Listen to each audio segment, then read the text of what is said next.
എളമരം കരീമിന്റെ പ്രത്യേകത എന്താണെന്ന് വെച്ചാൽ സഖാവിന് സ്തംഭിപ്പിച്ചും പൂട്ടിച്ചും മാത്രമേ ശീലമുള്ളൂ. വർഷങ്ങളായിട്ട് പുള്ളിയുടെ പണി ഇതാ. പുള്ളി പൂട്ടിച്ചിട്ടുള്ള വ്യവസായ സ്ഥാപനങ്ങൾ അത്ര അധികം ഉണ്ട് ഈ കേരളത്തിൽ. ഈ പണിമുടക്കിനോട് യാതൊരു രീതിയിലും യോജിപ്പില്ലാത്ത കേരള സർക്കാർ ഡയസ് നോൺ പ്രഖ്യാപിച്ചിരിക്കുകയാണ്. അതായത് ഇതിന്റെ പേരും പറഞ്ഞ് ഇന്ന് അനാവശ്യമായിട്ട് പണി മുടക്കുന്ന ഒറ്റ മനുഷ്യന് വേതനം നൽകിയല്ല, ശമ്പളം ഇല്ല. എങ്ങനെയുണ്ട്? ഇവര് ഗുണ്ടാഴ്ചത്തിന്റെ ആൾക്കാരാണെന്ന് നമുക്കറിയാം. ഒരു കത്തി കാണിച്ചിട്ടാണെങ്കിലും ഇവരുടെ പണിമുടക്കിനോട് നമ്മളെ കൊണ്ട് ചെയ്യിപ്പിച്ചിട്ട് ചാനലുകാരുടെ മുമ്പിൽ പണിമുടക്ക് വൻ വിജയമായിരുന്നു എന്ന് തള്ളുമെന്നുള്ളത് നമ്മൾ കണ്ടുകൊണ്ടിരിക്കുന്ന സംഗതി. അപ്പൊ അവിടെ ഇങ്ങനെ ഒരു സംഭവം ഉള്ളത് അവർ അറിഞ്ഞിട്ടേ ഇല്ല. എന്താണ് കാരണം? പണ്ടേ അവർ കമ്മ്യൂണിസ്റ്റുകാരെ അവിടെ നിന്ന് തല്ലി ഓടിച്ചു. നമുക്ക് ഇന്നെന്താ പുറത്തിറങ്ങാൻ പറ്റാത്തത്? ലോകം മുഴുവനും അടിച്ചു തെളിച്ച് ചാണകം തെളിച്ച് വിട്ട ആൾക്കാരെ നമ്മൾ തലയിൽ ചുമന്നുകൊണ്ട് നടക്കുന്നു. അല്ലെന്നുണ്ടെങ്കിൽ നിങ്ങളുടെ വീട്ടിൽ ആർക്കെങ്കിലും ഒരു ഹെൽത്ത് ഇഷ്യൂ പെട്ടെന്നുണ്ടായി, നിങ്ങൾ എടുത്തുകൊണ്ട് ഓടിയാലും നിങ്ങൾ ഹോസ്പിറ്റലിൽ പോവാണെന്ന് തെളിയിക്കണം ഈ പണിയില്ലാത്തവന്മാരുടെ മുന്നിൽ. മനസ്സിലായില്ലേ? ഈ ഒരു അവസ്ഥയിലേക്ക് നിങ്ങളെ തന്നെ കൊണ്ടുവന്നിട്ടതാണ്. ഈ ഇലക്ഷനെങ്കിലും ഈ പറയുന്ന ആൾക്കാർക്ക് വോട്ടിടാതെ അവരുടെ അഹങ്കാരം ഒന്ന് ശമിപ്പിക്കാൻ നിങ്ങളെ കൊണ്ട് സാധിക്കുമോ എന്നെങ്കിലും ഒന്ന് ശ്രമിച്ചു നോക്ക് ജനങ്ങളെ. വെറുതെ പ്രബുദ്ധർ എന്ന വിളി കേട്ടാൽ മതിയോ? ഇടയ്ക്കെങ്കിലും നമ്മൾ പ്രബുദ്ധരാണെന്ന് ലോകത്തിന് മുന്നിൽ ഒന്ന് കാണിച്ചു കൊടുക്കണ്ടേ?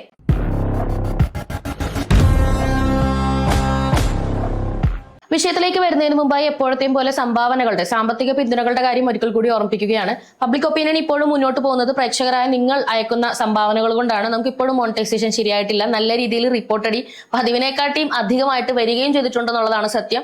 അതുകൊണ്ട് തന്നെ തുടർച്ചയായിട്ട് ഇപ്പൊ ഇതിൽ വീഡിയോ ഇടുക എന്ന് പറയുന്നത് നമ്മളെ സംബന്ധിച്ച് ഒട്ടും വരുമാനമില്ലാത്തൊരു സംഗതിയായി മാറിക്കൊണ്ടിരിക്കുകയാണ്. എന്നാലും പബ്ലിക് ഒപ്പീനിയൻ വിട്ട് കളയാനായിട്ട് യാതൊരു രീതിയിലുള്ള മനസ്സും ഇല്ല. അതുപോലെ തന്നെ റിപ്പോർട്ട് അടിക്കുന്ന ഒരു ഉദ്ദേശം അതാണല്ലോ, നമ്മളെ മിണ്ടാതാക്കുക. അപ്പൊ അതും ചെയ്യാനായിട്ട് നമുക്ക് താല്പര്യമില്ലാത്തത് കൊണ്ടാണ് വീണ്ടും നിങ്ങൾ നമ്മൾ സഹായം അഭ്യർത്ഥിക്കുന്നത്. അപ്പൊ സഹായിക്കാൻ കഴിയുന്നവരെല്ലാം നിങ്ങളെ കൊണ്ട് പറ്റുന്നത് പോലെ നമ്മളെ സാമ്പത്തികമായിട്ട് പിന്തുണയ്ക്കണം എന്നൊരിക്കൽ കൂടി അഭ്യർത്ഥിക്കുകയാണ്. ഡീറ്റെയിൽസ് എല്ലാം ഞാൻ കമന്റിൽ പിൻ ചെയ്ത് വെച്ചിട്ടുണ്ട്. എന്തെങ്കിലും ഡൗട്ട് ഉള്ളവർക്ക് അതിൽ നമ്മൾ വീഡിയോ എല്ലാം ഡീറ്റെയിൽ ആയിട്ട് ചെയ്തിട്ടുണ്ട്. അതിൽ ക്ലിക്ക് ചെയ്താൽ അത് കാണാൻ സാധിക്കും. അപ്പൊ നമുക്ക് വിഷയത്തിലേക്ക് വരാം. വിഷയം ദേശീയ പണിമുടക്കാണ്. ദേശീയ പണിമുടക്ക് എന്ന് പറഞ്ഞാൽ എന്താ? ഇന്ത്യ മൊത്തം വ്യാപിക്കുന്ന, ഇന്ത്യയെ മുഴുവൻ സ്തംഭിപ്പിക്കുന്ന ഒരു പണിമുടക്ക് അല്ലെ? സത്യത്തിൽ മോദിയെ വിറപ്പിക്കാൻ വേണ്ടിയിട്ടാണല്ലോ ഈ പണിമുടക്ക് തൊഴിലാളി സംഘടനകളെല്ലാം കൂടി നടത്തുന്നത്. അപ്പൊ മോദി വിറക്കണമെന്നുണ്ടെങ്കിൽ ഇന്ത്യ മുഴുവൻ സ്തംഭിക്കണമല്ലോ. എന്നാൽ യാഥാർത്ഥ്യത്തിൽ എന്താണ് സംഭവിച്ചത്? കേരളം സ്തംഭിക്കും എന്ന കാര്യത്തിൽ 100% ഉറപ്പായിരുന്നു. ആർക്ക്? സ്തംഭിപ്പിക്കാൻ കച്ചകെട്ടി ഇറങ്ങിയിരുന്നത് എളമരം കരീം എന്ന് പറയുന്ന വലിയൊരു സാറായിരുന്നു. ആ സാറിന്റെ വാക്കുകളൊന്ന് കേൾക്കാം. കടകൾ, വാണിജ്യ സ്ഥാപനങ്ങളിലെ തൊഴിലാളികളൊക്കെ പണിമുടക്കിൽ പങ്കുചേരും എന്ന് തീരുമാനിച്ചിട്ടുണ്ട്. അവരൊക്കെ നോട്ടീസ് കൊടുത്തിട്ടുണ്ട്. കടകൾ, വാണിജ്യ സ്ഥാപനങ്ങളെല്ലാം സ്തംഭിക്കാനാണ് സാധ്യത.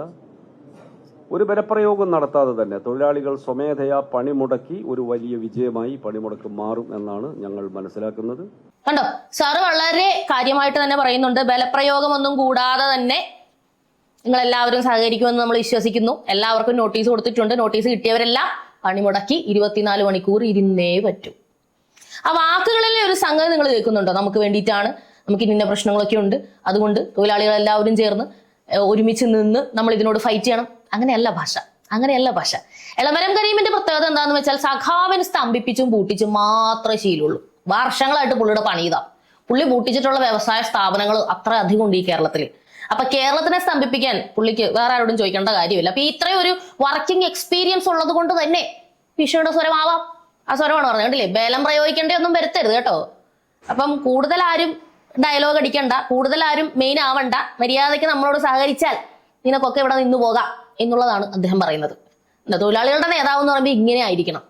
കാരണം തൊഴിലാളികൾക്ക് വേണ്ടി നിൽക്കുന്ന ഒരു വ്യക്തി എന്ന് പറയുമ്പോൾ അഹങ്കാരമാകാമല്ലോ. ട്രേഡ് യൂണിയന്റെ മുഖമുദ്ര അതാണല്ലോ.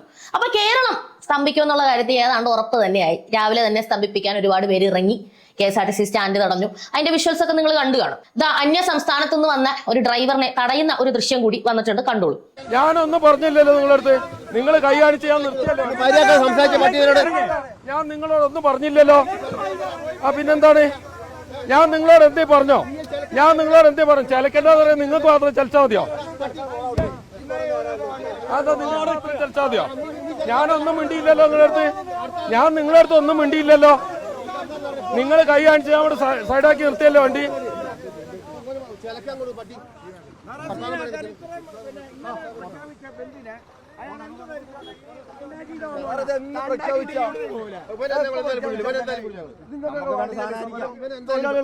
എന്തായാലും വിടാൻ പറ്റില്ല.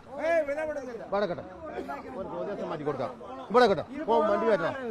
പോലെ പുറകെ നിർത്തി. ഓനെ പെടണ്ട. ആരാ നീ എന്താ യൂസ്ലെസ്? ഓനെ വിടാൻ പറ്റില്ല. എന്തായിക്കോട്ടെ, നമുക്ക് വിടേണ്ട ആവശ്യമില്ല. ഓൻ ചിലക്കുക.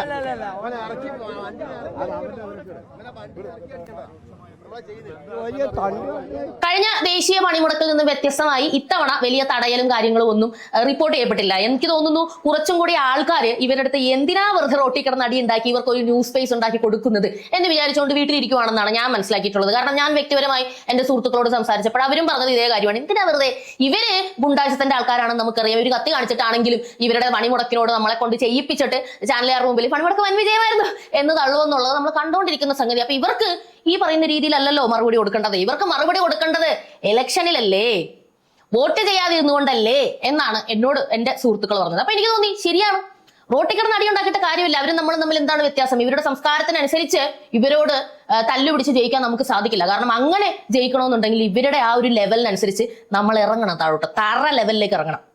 നമുക്ക് പറ്റത്തില്ല.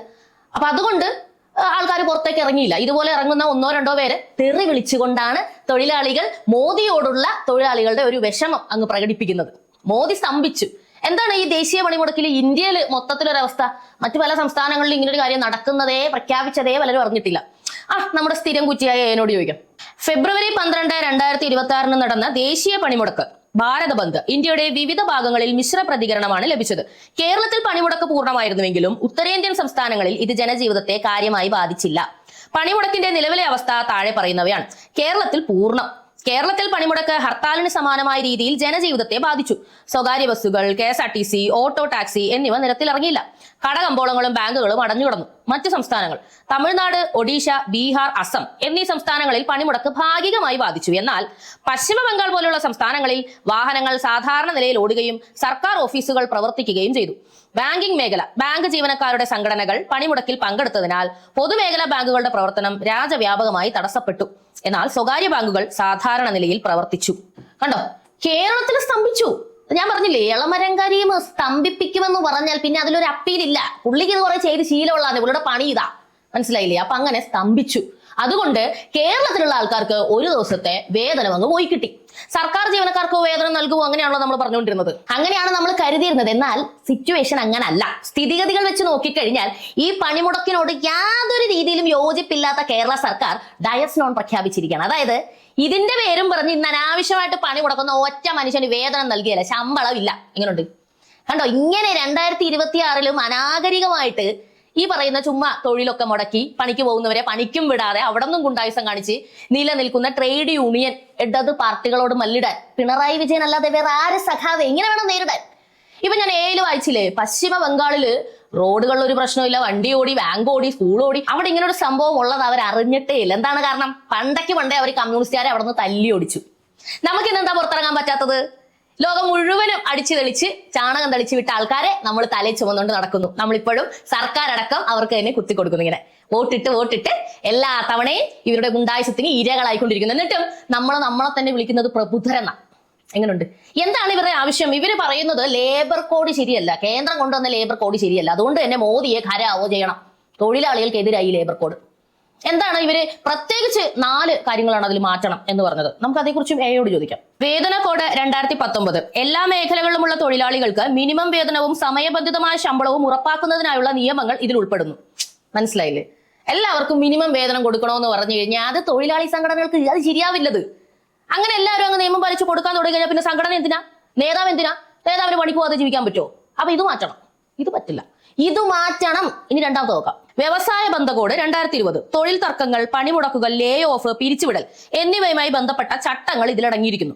300 വരെ തൊഴിലാളികളുള്ള സ്ഥാപനങ്ങൾക്ക് സർക്കാരിന്റെ മുൻകൂർ അനുമതിയില്ലാതെ പിരിച്ചുവിടൽ നടത്താൻ ഇത് അനുവാദം നൽകുന്നു. കണ്ടോ, ഒരാൾ ജോലിക്ക് വന്നേച്ച് ജോലി എടുക്കാതെ ട്രേഡ് യൂണിയൻ കളിക്കാൻ പോയാൽ പിരിച്ചുവിടാം. ഇതെങ്ങനെ ശരിയാകും? ഒരു തൊഴിലാളിക്ക് തൊഴിലാളിയുടെ അവകാശങ്ങളില്ലേ?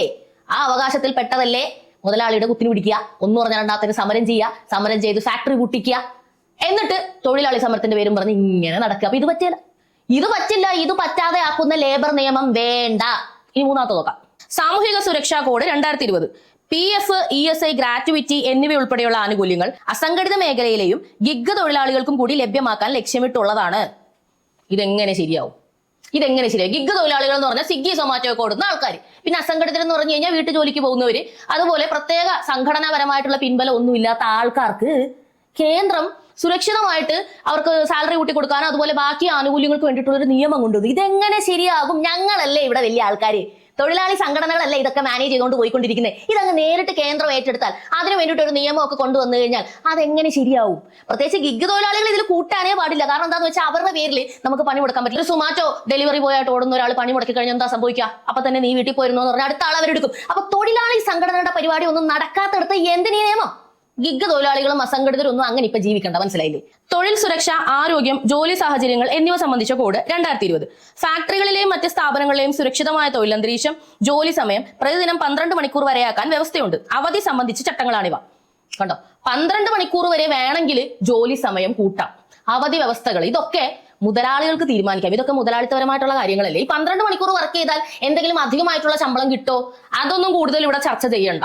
8 മണിക്കൂർ പണിയെടുക്കാനേ പറ്റൂ. ആ 8 മണിക്കൂറിന്റെ ഇടക്കും ഞങ്ങൾക്ക് കൊടി കുത്താൻ പോകുകയും വേണം.